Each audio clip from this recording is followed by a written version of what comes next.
Welcome to Samba Samba. Enjoy the video. In this video, I will explain how to cook steak in an air fryer. Start with a good cut of steak, about 1 inch, 2.5 centimeters, thick, like a ribeye or sirloin.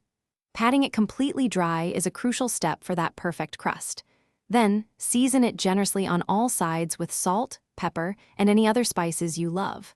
This preparation ensures maximum flavor and a fantastic texture when cooked in the air fryer. Now, preheat your air fryer to a hot 400 degrees Fahrenheit, 205 degrees Celsius, for about 5 minutes. Carefully place your seasoned steak into the air fryer basket, making sure it's in a single layer. Cook for 6 to 10 minutes, depending on your desired doneness, remembering to flip it halfway through for an even cook on both sides. To ensure your steak is cooked exactly how you like it, use a meat thermometer. For a delicious medium rare, aim for an internal temperature between 130 and 135 degrees Fahrenheit, 54 to 57 degrees Celsius. Once cooked, it's super important to let your steak rest for at least 5 to 10 minutes. This allows the juices to redistribute, resulting in a much more tender and flavorful bite.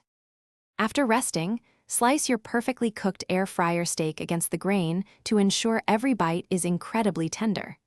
Serve it up immediately with your favorite accompaniments, perhaps some crispy roasted vegetables or a fresh salad. For an extra touch of indulgence, consider adding a dollop of compound butter or a rich pan sauce right before serving. Enjoy your delicious meal. Thanks for watching. Consider subscribing if we helped you.